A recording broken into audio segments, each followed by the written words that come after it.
All right, you grasshoppers, you groovy green grasshoppers, happy St. Patrick's Day. So this gentleman right here, this is going to be a fascinating half hour, 45 minutes we have here. It's an old teammate of mine. I just was retiring from the Los Angeles Kings, and he was a young pup coming up with the Kings. Well, he's already been in the NHL, but he just came to the Kings. So this is Jim Thompson, a former teammate of mine. How you doing, bud? Good, Tommy. Pleasure to be here. Good to see you. You're looking intelligent there. You get the glasses on, the whole bit. I know the eyes, it's funny when you hit that 40 range. And I picked up the newspaper one morning and I said to my wife, something's wrong. And that was the day. Go get glasses. So you wear glasses? A lot of people don't believe this. People laugh at me constantly. So I got glasses. I was nearsighted. So I needed glasses to drive probably 25, 30 years ago. Yeah. And I don't use them now. I don't need them now. I don't know if I just feel like my eyes have gotten better. I know people go, like even doctors go, Tom, come on, this just doesn't happen. I don't know if I've gotten stubborn or whatever, but I drive down the road at dark or whatever, and I don't see need glasses. So I don't know. Unbelievable. I have just come. We talked a lot yesterday. So Jim and I hadn't talked to each other in a long time. We follow each other on Instagram, and he's got an amazing story. And we were talking about all the health stuff and everything. I really believe that your body has like amazing abilities to heal itself if you allow it to do that. All the fasting, all that kind of stuff. But so when we met each other in Los Angeles, again, I was just retired. You were already drafted by the Washington Capitals and been up and played with them. Yeah, correct? That's correct. So I was up and down, played my first games there. Story that you wouldn't know, I'll tell it quickly. So I was a free agent out of New Jersey. I went from Washington to Hartford. I was actually traded at the deadline. Sadly, Scott Kleinendorf, who we lost in that horrific accident. So Scott and I were traded for each other at the deadline. I signed I got traded from Hartford to Jersey, and then I was a free agent. So at the end of the summer, or the end of the season, Tom, there was 4 teams that wanted to sign me. And I agreed on a contract with Detroit because at that time they were rebuilding and, my style would fit in better there. And then LA came in at the last second and my agent called me back. He said, I recommend you signing with Detroit because LA had a lot of physical players and you're going to end up playing in New Haven. But what he didn't know is I grew up in Edmonton loving the Oilers and Gretzky was my idol. And I said to him, I want to go to LA. And he's like, it's a bad choice. You got a better chance, because when you're that guy up and down from the minors. Sure. And I said, I'll figure it out. So that's how I ended up in LA. And as I told you yesterday, I still remember we were on a bus ride and you were being who you are, keeping everybody loose on the bus. And you had the bad back at that time. And, but that's a memory that'll stay with me. So that's how I ended up in LA. And just so everybody knows too, Jim is one of those guys, and I said this to you yesterday, and I'll say it again today. It's meant as a total compliment. He did not make it with the best hands in the National Hockey League. He made it with pure heart. He would just fight everybody. And again, like it's funny when we're playing. I don't think we all realize it, but even now you said yesterday, man, that you hated fighting. It's like you didn't like doing it all. And we didn't know that when everybody played. I wish I knew that everybody hated fighting so much back then. It would have been easier, but it's funny. Well, I'll say this to you, like when I got to Washington, Brian Murray, the late Brian Murray, who was my first coach, who I loved, he said to me, if you want to play on my hockey team, they had called me up for 10 games. And he said, if you want to be here next year, you're going to have to fight. You're going to have to fight. And the next year, I got sent back down and I had 41 fights in 57 games in the American League, led the league in penalty minutes, hated every one of them. But my dream was to play in the NHL. Right. And that's how all that took place. So like many of us, as much as I loved realizing my dream, Tom, it was a real anxiety, just a lot going on, thinking you got to go out and fight Dave Brown, Probert, and all these guys when I was not in their league. But, I had that's what they asked me to do. So, it was an interesting 10 years and I wouldn't trade anything in, but there was a lot of sad times too in it all. Right. It's funny because when I as soon as I retired, then I got right in the agent business. So one of my first clients was Warren Reichel. You were there when he was there, right? I was, yeah. Yeah. And he had a magical playoff. You remember the magical playoff? That's right. Yeah. And I was the same way with him because that was one of my first clients, and I hated saying it to him. But I said, Bundy, listen, I'm sorry to say this because I know this is the worst job in the National Hockey League, but if you want to make the Kings, you're going to have to fight everybody. And he was like you; he was willing to do that, and got a chance to play in the National Hockey League. So, did you play with him in Anaheim too? Weren't you guys in Anaheim together, or no? Who? Bundy, Warren Reichel. Oh yeah. We played in Anaheim, in not in Anaheim, sorry, in LA. In And LA. then I after LA, I went to Anaheim in the expansion draft in '93. You didn't know this. I was the only player to be selected in 3 expansion drafts. Oh, really? But anyway, and then I hurt my shoulder with the Ducks in 2 operations and had to retire. But yeah, Warren ended up going there afterwards. Warren Reichel. So everybody knows Warren Reichel. We called him Bundy because I think they shaved his head in initiation. He looked like the wrestler King Kong Bundy. Yeah. But you know, it's funny how well he did with Windsor Spitfires, and you know, his journey has been great, and he's a real good guy. Yeah, he is. He's got a great personality too. He's kind of it comes like, I mean, it's a good way, kind of goofy almost sometimes, but he, like you said, he running the Windsor Spitfires. They did very well and drafted and traded and all that too. So stuff. So all right, so let's get into your story. And again, guys, the great thing that you're going to hear here is that Jim's gone through some really tough times, fought through the tough times, and is doing fantastic now, but is not just willing to, but really wants to talk about his story to try to help other people. So I didn't realize yesterday that you talked about your family. You grew up the youngest of 10 kids, right, in your family in Edmonton? I did. Grew up in a mobile home, single mobile home. And I say this respectfully to the show, the Trailer Park Boys, but that's how we grew up. And, you know, there was no money. There was, you know, I had to go over to the hockey rink that was walking distance. And, you know, these stories I'm not proud of, but this is the way it was. So I would crawl along the boards and reach up when the men's league was on, and they'd have all their sticks in the corner of the bench. And I would pull sticks over and sneak out the back door. And if they were lefts, I shot right, we could curve them on the stove, right? So you get the stove going. But, you know, that's nothing to be proud of, but that's how we survived, because my parents couldn't afford to buy equipment, sticks and all that. So youngest of 10, grew up in Westview Village, Winterburn, and an interesting upbringing for sure. And you're talking about your brothers, and very lovingly you talked about your brothers, but they were some tough guys, right? The 4 of them were in the biker gangs. 3, yeah. So they grew up in the, you know, that era of the 60s and 70s, and were bikers. And you know, I saw a lot growing up, Tommy, and sadly they're all passed away now. My last brother, that's a tattoo I got, you can see it, my mom and him. And he passed away last winter. I went up to Edmonton, back to Edmonton for 6 weeks to be with him. So you know, we talk about health. These were gentlemen that grew up smoking and drinking every day of their lives, and same with my parents. I became an alcoholic, which I'm sure we'll talk about at 12 years old. So, you know, I say to everybody that none of the 5 of them lived till they were 70. And I got older sisters that are in their 70s. And, you know, the healthy lifestyle, which we discussed a lot about, is, you know, if you're going to smoke your whole life, chances are you're going to get sick. So, but yeah, grew up in that atmosphere, and it was, you know, I wouldn't trade it, as I said earlier, for anything, but saw a lot and learned a lot. Right. So like you mentioned there briefly, you get to 12 years old and living in that environment, you start drinking at 12 years old. Yeah. So I got a job. I had a job at 9 delivering papers. And, you know, this trailer park, I think it's the largest trailer park now in North America. But at that time, I was delivering, I think, 120 some papers a day. And out in Alberta back in the day, it was -30, -40 a lot. But so you toughened up that way. And I had a job, and then I got a job timekeeping when I was 12 years old at the arena. So I had money. So I was the supplier of the marijuana, and we used to drink a champagne called Baby Duck. And so before we go to school in grade 8, me and a friend would go to his mom's trailer. She'd be gone to work, and smoke a joint and drink a Magnum of Baby Duck and be on our way to school. Wow. And it sounds like that was not unusual for the environment you lived in either, right? I mean, it wasn't. And again, you don't know any different. I grew up with my mom drinking. You know, my mom's schedule is this. She never drove a car. She was from England. She had 10 kids. My father worked up in the oil rigs, and so he'd be gone 2 weeks, home for 2.5 days.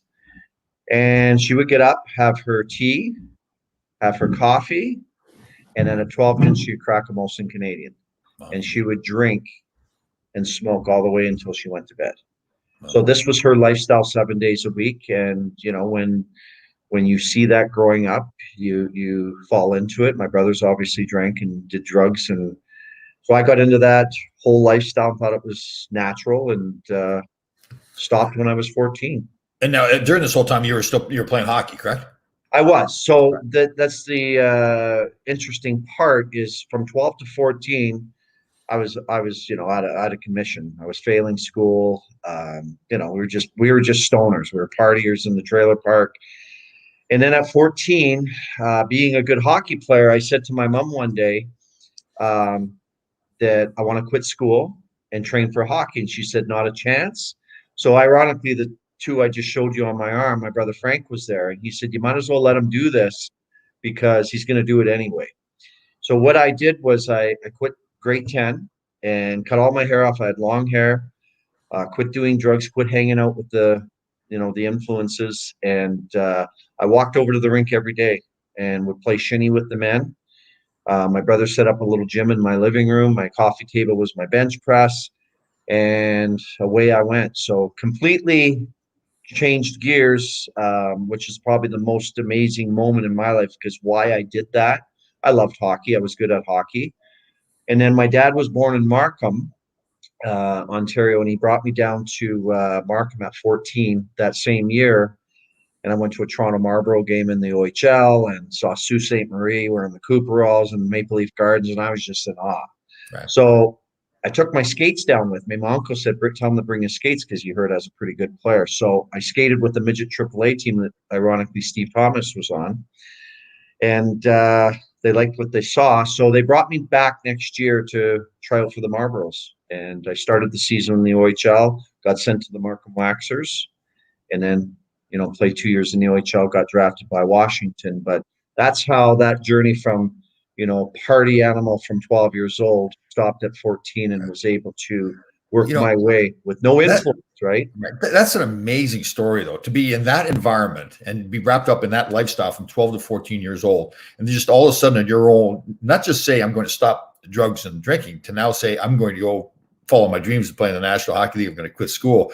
I mean, we'll talk about more of your tough times going along here, but that's a lot of discipline at that age and in that environment to just drop everything you were doing and dedicate yourself to hockey, right?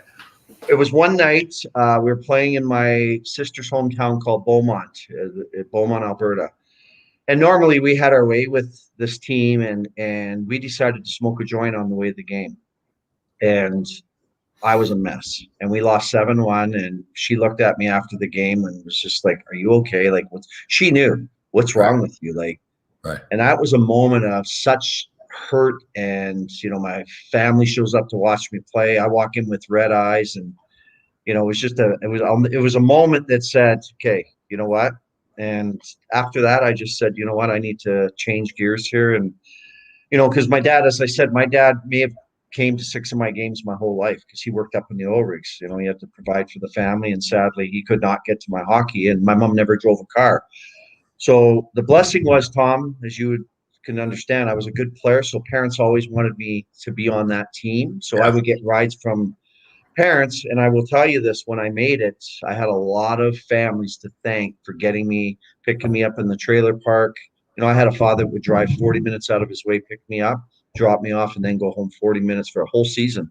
Wow. And that's a complete commitment by people helping me out, right? So, one of the things I've learned about life too, with all this True Grit life, and I think you feel the same way, we're going to make mistakes. We're not perfect, right? You're not perfect. I'm not perfect. Bad things are going to happen to you along the way, but it's really what you do about it after, right? So there you go to that game, you're a good player, all these people helping you, and you show up and you've been smoking a joint. So you made a mistake, right? You're not a perfect person. You shouldn't have done it, but it's what you do about it after, right? So I admire is that you didn't just continue on and say, well, I got away with it. You said, okay, I need to make some changes here. And again, when I like it, it's you doing it at a young age, right? So I think it's important for other people to see that, okay, you're going to screw up, but it doesn't mean you're a bad person. Doesn't mean your life isn't worth anything. Now fix it, change it, do something right about it. Yeah. And I loved hockey. Hockey was my passion, but guess what? At 14, 12, 13, in the trailer park, there was girls, we were partying, like we were full-fledged, rock and roll parties to where, the trailer park security, Mr. Leahy, the late Mr. Leahy, if you watch Trailer Park Boys, would come knocking on the door. There'd be a bunch of young kids drinking and smoking dope. Like, It was a surreal scene, but that's how it was. So that was fun. But then, you leave there, wake up and feel, awful. And, my love was hockey. Obviously, that's how you and I met in LA. And Yeah. I, went through this cycle, but got out of it. So, okay. So now you get drafted, you play junior, get drafted by Washington, you come up at that point. Now, I mean, listen, most of us, pretty much everybody that played in the league at that time, were beer drinkers, right? We were drinking beer. You still drinking beer at that time too? You like a normal hockey player? Yeah. So what happened was, I was very disciplined at this point, but when I had the addiction in me, so, cocaine came into the scene, crack cocaine came into the scene, OxyContin came into the scene, all these things that ruined my life and eventually, almost cost me my life. But whenever there was time to have a beer, a glass of wine, after a game, the boys going out, I was all in. And especially as I don't know how much you played in the minors, but in the minors, you go to practice at 10 o'clock and sitting in a town like Binghamton or Utica, you're going, okay, now what? Yeah. Well, we would find our local watering hole, and a place in Binghamton was called Funsies. We spent most of our life in this place playing pool and getting shit canned, right? And back then it was really looked at, it was kind of wanted too, like as a form of bonding. It sounds strange to think about it now, but drinking beer with the guys was how you built the team atmosphere. In fact, guys that wouldn't come out and have beers with the teammates were kind of looked at like, what's wrong with you? Don't you want to be part of the team? Right. So it was tough back then. Yeah. And, I'll go to my rookie season in Washington. Rod Langway, an unbelievable man, captain, had a bar number 5. And so what Rod would do is a bunch of us young guys would go for lunch at his bar, right? So after practice, go down there and, thinking we're just having a steak sandwich, but 10 beers later, you're finding your way home, and this just becomes pattern. Yeah. And it wasn't like Rod was saying, come to my bar and get drunk, all you young guys. It's just what we did. Yeah. Right. He's going down there to run his business. Yeah. Well, it's just the pattern you fall into. Yeah, that's the culture of the National Hockey League back there. It was, and it didn't mean guys weren't dedicated. It's strange, talking about it now that way. In fact, it meant that you were a good team guy. You were with your teammates. You weren't out by yourself someplace drinking. You were with all your teammates. That was part of it. So you go on. You're pretty much like every NHL player. You're battling, up and down for the minors a little bit, and playing in the National Hockey League. At what point then do things start to go south as far as the heavier drugs then? I would say, Tom, that through my playing days, I didn't do it every day, but you always find the group on a team that would like to do certain things. So my drug of choice was cocaine. So you would always find 1 or 2 guys that love to do cocaine. Right. And that's the group that you hung with. And I'll get to answer your question in a second. So this turns into once in a while. This turns into we got 2 days off. Let's have some fun. And then towards later in my career, especially when I got hurt in Anaheim, that's when everything unraveled because, after major surgery on my shoulder, I'm out for 9 months, I think, and all that, and trying to stay in the best condition possible. But now you got all this time. And back then we thought we were going to be rich forever, right? I was making $275,000 and I'm going to be a millionaire forever. So you always think, that the money's always going to be there. And so the more you have, the more you spend. And, so to answer your question, towards that end, I really, really unraveled. And, the end result was I lost my family, went bankrupt, lost everything. And so at that time, Jim, when you were finishing your career, had you got married and had kids and everything? Yeah, so I got married in actually when I met you, I got married my first year in LA. So my ex and I got married in 1990. And then we had our first child in Anaheim 2 years later. And then 3 kids were all born in Anaheim. And then when we moved back to Toronto, by this time I was, bankrupt and, out of control. And so my marriage ended, but the good news is my ex did an intervention and I walked into an intervention. So for people out there listening, it was a moment in my life that, I walked into a room with my best friend, her parents, and just like you see on TV. And I knew right away that this was a surreal moment that I didn't say anything. There was an interventionist that wanted me to go from that basement into a car and go to rehab, and I was happy to accept it. Wasn't happy that I was set up, because you feel betrayed. And my best friend, who sadly passed away, who set it all up, the drive was about 5.5 hours. I never said a word to him. I was looking out the window. I was so angry that he had betrayed me with my in-laws and all this sort of thing. But 2 weeks into rehab, when he came back to see me, I was hugging him and telling him I loved him, and he saved my life. And actually, my ex-wife saved my life, because what I didn't understand, Tom, was growing up, being the youngest of 10 in the atmosphere that I grew up in. And for all the people listening, my parents were the best parents they knew how to be. They grew up in the war years. They didn't know any different. So I'm not sitting here throwing my parents under the bus. They did the best they could. But what I lacked was, love, family, relationships, addiction. I didn't know how to deal with anything. And when I went to the NHL rehab and learned about all these different life skills at 41 years old, I'm going, my gosh, when I look back now, how much I missed. I wish, the only thing when they say, what could you turn back? I wish I had more education on how to live through my NHL days, because I was so uneducated on feelings, on everything. Yeah. So that was a surreal moment that changed my life 13 years ago. And I'm happy to say I'm in my 13th year of sobriety.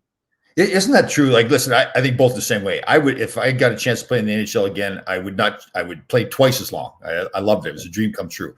But having said that, even growing up as a young player, kid, if you're one of the best kids in your area, especially in Canada, you get away with a lot of stuff you shouldn't be getting away with, right? And you don't get, and again, I'm the same way. My parents were fantastic to me, incredible parents who would love me. But we grew up on the farm. It was a tough time where there was no talk about loving each other, or hugging, or I mean, obviously, they love you. They're there providing for you and roof over your head and all that kinds of stuff. But yeah, then you go off in the world and you don't know about love. Like, you don't know. Like, you and I were laughing about it yesterday. Just the fact that you and I can even say the word love now. Just, you didn't talk like that when you played. You didn't talk about passion or anything. It's just, you just played hockey. You're that tough kid that you're supposed to show everybody. They had no feelings. Nothing hurt you.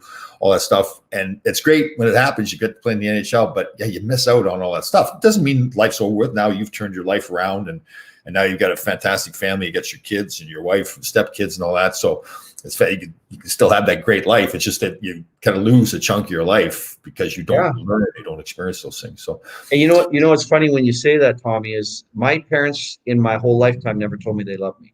Yeah.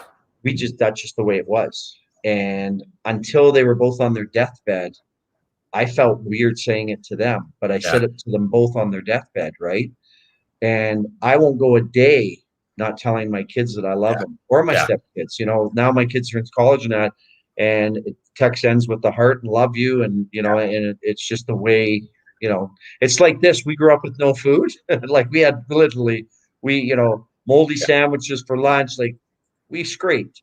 Yeah. So, my wife now, she's Italian, and I'm eating, and I said, listen, I appreciate food so much. And it's true. What you didn't have, you appreciate more now. Yeah, totally. It is true. I'm not like that with my kids too, especially growing up, always telling them I love them. We got to the age when they were like teenagers, and they go, Dad, can you please not say it in front of my friends? It's like, and then now they're adults now, so we're back at it. It's fantastic, right? When every conversation you have with your kids, you tell them you love them and they love you at the end of the conversation. It's pretty cool. It is weird how it means so much to us now, right? It's just it does. Yeah.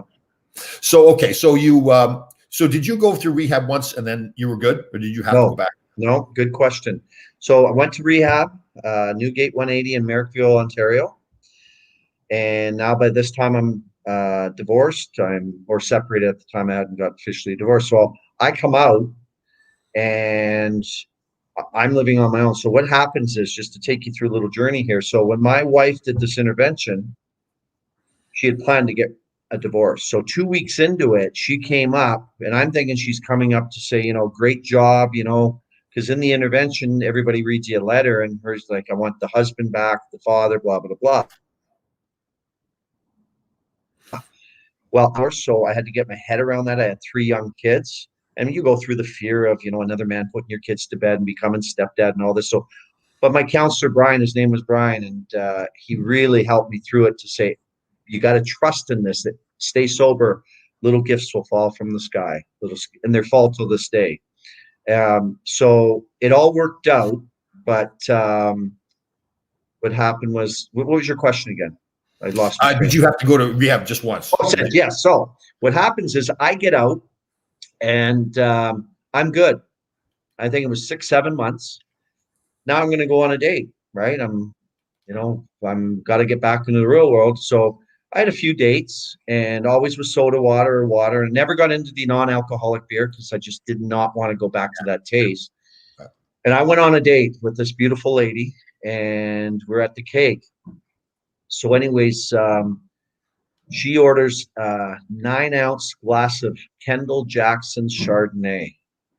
That was my drink of choice. Okay. That was and so anyways, I'll have a soda water, I said to the waiter, and she looked at me and said, I don't think so. We're having a drink tonight. Did she know your history? Pardon me? Did she know your history? No. Okay. So we haven't even gotten to that. And I'm man enough to say it here. I'm thinking of something exciting after dinner and all this stuff. So she was letting me know, like, you're gonna have a drink with me, So anyway, okay, I'll have one. And the whole time I said that, the hair was standing on my body. Like, I'm like, what are you freaking doing? Right. So glass of Chardonnay shows up. Another glass of Chardonnay shows up. Now I got a buzz. After she left my house, Tom, speed dial on the coke dealer. Relapse. So I go through a relapse, an ugly relapse. Ironically, I had some business to do back in my hometown of Edmonton. I went on a 48-hour party, hadn't been to sleep. And I get back on a plane to fly back to Toronto on November 17th, which was my youngest's birthday. Yeah. And as Theo Fleury says, and people understand this, I never understood it till this time. I got on this flight and I was just calm and I'm going, man, you've really, really messed up. You've really messed up. And calmly, I got back to Toronto. I got back to my house. I was living in a little white house on my own and obviously feeling very dejected, very depressed. I poured everything out in my house, got rid of everything, and from this relapse. And that was 13 years ago that I've picked up anything since. So what Theo said when I read his book, and I've always said this to him, and I say it to him to this day, when he says, I surrendered, and that's what a surrender is you finally are sick and tired of being sick and tired. And that was it. So it's been, but after rehab, yeah, I got influenced by a pretty woman and my drug of choice, which was Kendall Jackson. Right. Wow. That's quite a story. I mean, we hadn't talked in many, many years, so I didn't know what had gone on with you.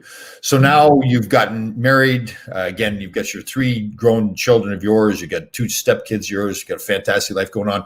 So you own a junior team in Canada, Aurora, right? Aurora Tigers, yeah. They're in the OJHL, Ontario Junior Hockey League, and my wife and I bought it 6 years ago.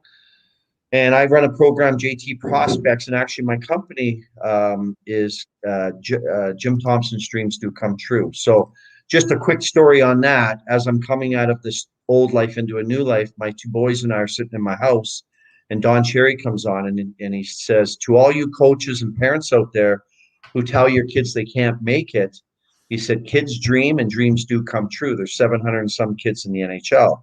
So what I did, if you can see here, get it on, it says Dreamer. So what I did, Tommy, is I did all my hockey career. Okay, all the teams I played for. And then up here, all of this arm is this.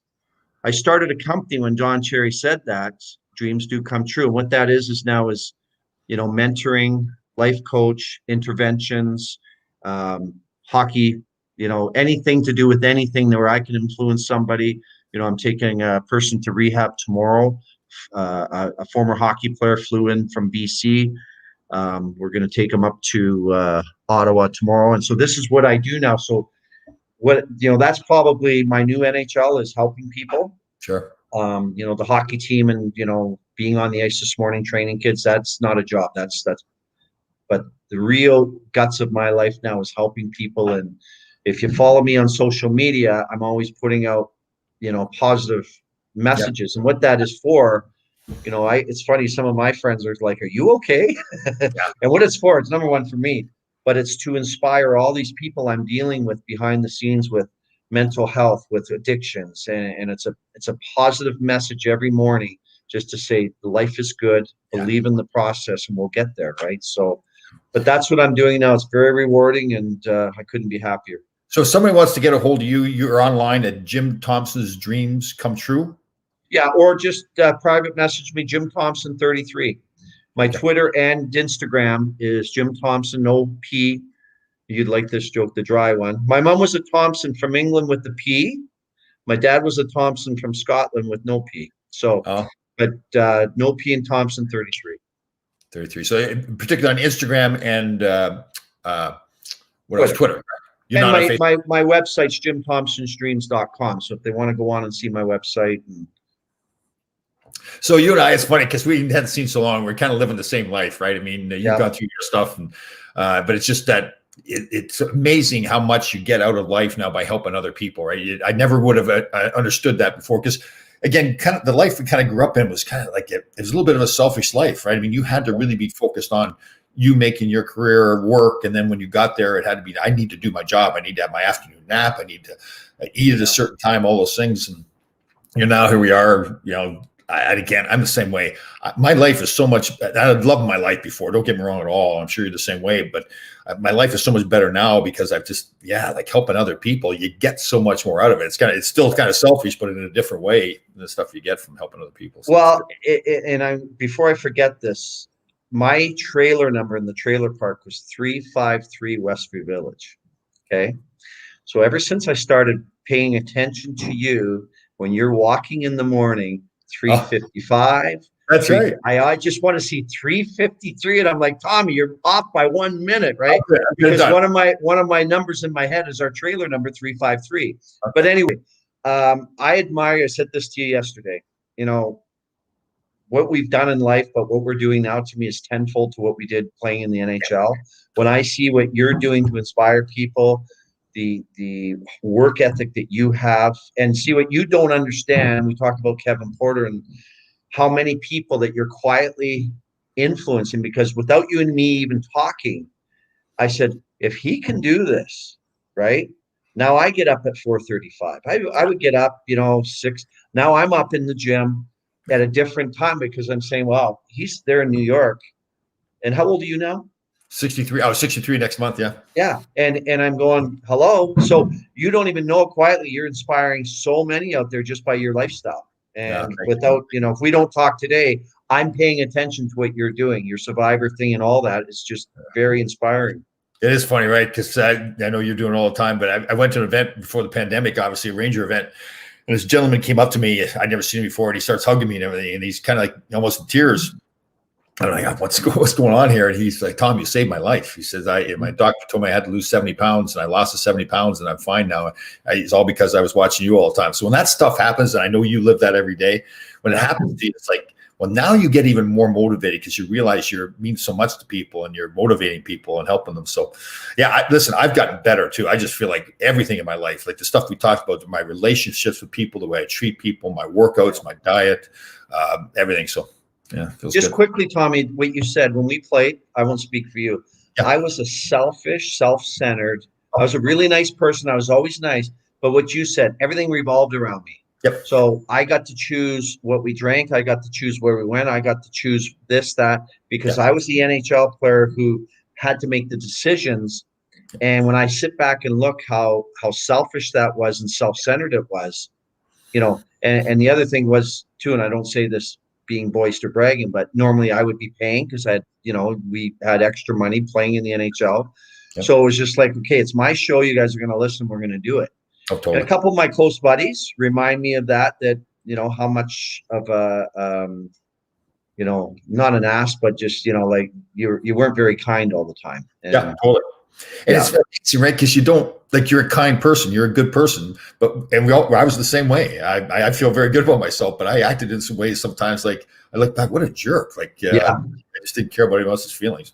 And again, you kind of wonder to yourself, if you weren't that way, you know, are you able to flip that switch on and off in your life at that point? It's almost like you had to be that way to be successful and get there, but you wish you could have had a switch to say, okay, I'm not at the rink anymore. I don't need to act like that. But we didn't know that stuff at that point. Yeah. Well, listen, that's a fantastic story. And I think we should do this more often, like maybe once every couple of weeks, we get on and talk about some stuff that's going on. And I'm so proud 100%. of you. Yeah, I mean this very seriously. Very proud of you as a former teammate and just a hockey player. If we hadn't played together, your story's fantastic. So you've done some great stuff. I appreciate it, Tommy, and it's great to reconnect with you and, you know, keep inspiring. And what you said just quickly before I go, because I have not a lot, but enough people that I don't even know. And whether it's my messages in the morning or, you know, I didn't do drugs last night because I'm really listening to you and trying. And I'm going to tell you, these are strangers. And when you know that you're planting seeds with people around the world that you're helping, there's nothing better. So for both of us, keep it up. Platform, right? You're a former professional athlete that doesn't have to be doing this. Like, you know, you're hanging it all out there and helping other people. And I think when people see that, they're going, well, if he can do it, then I can do it too. Yeah. So. Yeah. And I'll say this before I go. My dream was to make the NHL. It was a passion, but I really believe it wasn't my calling. It was a platform for me to do what I'm doing now, because it all makes sense. Totally. Yeah. Excellent. Great job, bud. You're doing fantastic. Keep it going. Thank you, Tommy.